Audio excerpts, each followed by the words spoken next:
Hello दोस्तों, कैसे आप सब। मैं Gulfam and welcome back to my channel. तो यार आज के इस वीडियो में हम कंपैरिजन करेंगे कैसियो कंपनी के दो base variant keyboard Casio SA77 और कैसियो SA47 का। जानेंगे इन दोनों कीबोर्ड्स में क्या सिमिलरिटीज़ है, क्या डिफरेंसेस है, इनके प्राइस में कितना डिफरेंस है और हमको कौन सा कीबोर्ड लेना चाहिए ना, क्योंकि ये दोनों ही कीबोर्ड बेस वेरिएंट के, इसमें काफ़ी चीज़ें सिमिलर होती है ना, इसलिए थोड़ा सा कन्फ्यूज़न होता है कि दोनों में से कौन सा लेना चाहिए ना। तो अगर ये पूरा वीडियो आप देखेंगे तो आपको थोड़ा सा डिसीजन लेने में हेल्प होगा कि दोनों में से कौन सा ले जो आपके लिए बेहतर होगा। ये दोनों ही कीबोर्ड कैसियो कंपनी के हैं, लेकिन इनमें जो सबसे पहला मेजर डिफरेंस होता है वो इनके साइज में होता है, यानी जो इनकी लंबाई होती है। कैसियो SA77 में 44 मिनी कीज होता है, जिसकी वजह से उसकी साइज थोड़ा सा बड़ी होती है। वहीं पर कैसियो SA47 में कीज जो होती है 32 होती है ना, 32 मिनी कीज होने की वजह से उसकी साइज 77 के कंपैरिजन में थोड़ा सा छोटी होती है। तो सबसे पहला मेन डिफरेंस यही साइज में ही हो जाता है। एक में 44 कीज है, एक में 32 मिनी कीज है ना, तो साइज का डिफरेंस तो जरूर होगा। ये दोनों ही कीबोर्ड ज्यादातर स्टूडेंट्स के लिए या छोटे बच्चों के लिए ज्यादा प्रीफरेबल होता है ना, लेकिन साइज छोटे होने की वजह से SA47 ज्यादातर बहुत छोटे बच्चों के लिए सुटेबल होता है ना, और वहीं पर 77 जो होता है थोड़ा सा बड़े बच्चों के लिए या थोड़ा सा बड़े स्टैंडर्ड क्लास वाले बच्चों के लिए ज्यादा सुटेबल होता है ना। तो पहला मेन डिफरेंस साइज में होगा। इसके बाद बहुत चीजें सिमिलर होती हैं, जैसे दोनों कीबोर्ड में हमें 100 टोन्स मिलते हैं ना, 100 टोन्स इसमें भी, 100 टोन्स इसमें भी। दोनों ही कीबोर्ड में हमें टच सेंसिटिविटी नहीं मिलती, ना इसमें ना इसमें।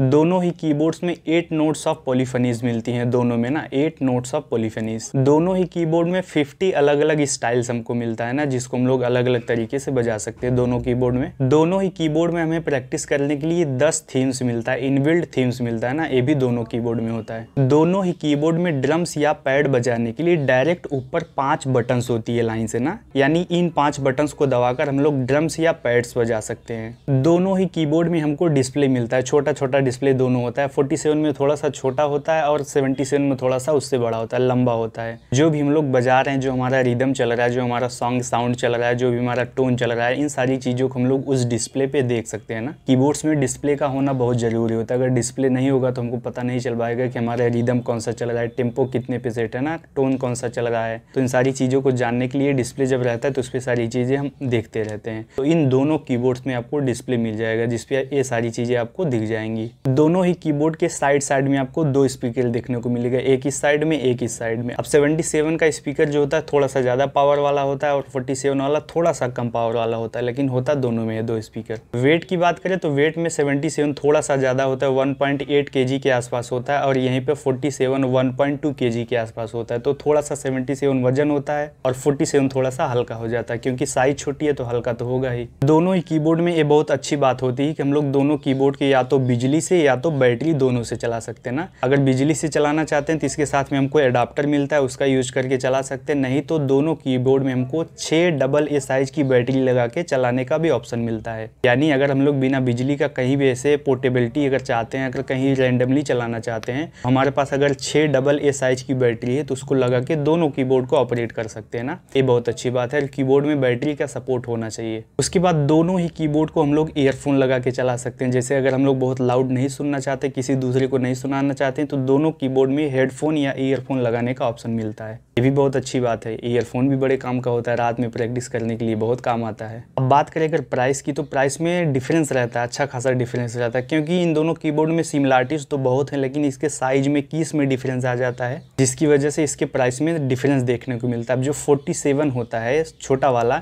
ये आपको अमेजोन पे लगभग 2500-2600 के आसपास मिल जाएगा ना, यानी 2000 से 3000 के बीच में। इसमें जो उसका रेट दिख रहा है अमेजोन पे 2500 कुछ रुपए दिख रहा है ना, ये घटता बढ़ता रहता है। अगर आप दोनों में से किसी कीबोर्ड को खरीदना चाहते हो तो इसी वीडियो के डिस्क्रिप्शन में आपको इन दोनों ही कीबोर्ड का लिंक मिल जाएगा, आप वहां से जाके खरीद सकते हैं या दोनों में कंपैरिजन कर सकते हैं, दोनों का प्राइस चेक कर सकते हैं ना। तो SA47 जो होता है 2500 के आसपास आता है, वहीं SA77 जो होता है 3500 के 3500 के आसपास आता है। तो दोनों में 1000 लगभग 1000 रुपये का प्राइस गैप देखने को मिल सकता है। अब अगर बात करें कौन सा कीबोर्ड किसके लिए सुटेबल होता है, तो जो छोटा वाला कीबोर्ड होता है SA47, ये ज़्यादातर अगर बहुत ज़्यादा कोई छोटा बच्चा है, यानी एकदम स्टार्टिंग है, उसकी उम्र ज़्यादा नहीं, तब उसके लिए हम लोग एज ए गिफ्ट दे सकते हैं ना। यानी अभी उसको कीबोर्ड में बहुत ज़्यादा कुछ नहीं सीखना, बस ऐसे मनोरंजन के लिए, या थोड़ा बहुत अगर रियाज भी करना चाहे, रियाज भी उस पर हो जाए, क्योंकि कैसियो कंपनी का है, इसके सुर जो होंगे सब ठीक ही होंगे। रियाज भी बेसिक स्टार्टिंग रियाज अच्छे से कर सकते हैं ना। लेकिन जो SA77 होता है वो ज़्यादातर बड़े बच्चों के लिए प्रीफरेबल होता है, क्योंकि उसका साइज़ बड़ा होता है, उसकी कीज़ भी थोड़ी थोड़ी डिफर करती हैं छोटे वाले से, तो साइज़ के हिसाब से थोड़ा बड़े बच्चों के लिए ज़्यादा प्रीफरेबल होता है SA77। और बाकी इन दोनों कीबोर्ड्स में जो सिमिलरिटीज़, जो डिफरेंसेस होता है, शायद अभी तक आप समझ ही गए होंगे, क्योंकि हमने कई पॉइंट्स देख लिए दोनों के कंपैरिजन में ना। अगर आप इन दोनों में से किसी कीबोर्ड को लेना चाहते हैं तो पहले अपनी ज़रूरत को समझे, अपनी नीड को समझे, आप किस लेवल के लिए लेना चाहते हैं, किस लिए लेना चाहते हैं, फिर उसके बाद आप एक अच्छा सा डिसीजन ले सकते हैं ना। अगर आप ऑनलाइन खरीदना चाहते हैं तो लिंक आपको डिस्क्रिप्शन में मिल जाएगा, नहीं तो आप अपने नियर बाय किसी म्यूजिकल इंस्ट्रूमेंट शॉप पे जाके अगर देख ले तो वहाँ शायद आपको और अच्छी डील मिल जाए। तो आई होप कि आपको इन दोनों कीबोर्ड्स के बारे में सारी बातें समझ में आई हों। जो ना समझ में आई हों, जो आपको पूछना, जो कुछ क्वेश्चन हो, उसको आप नीचे कमेंट्स बॉक्स में लिख के हमसे पूछ सकते हैं, मैं ज़रूर रिप्लाई करने की कोशिश करूँगा।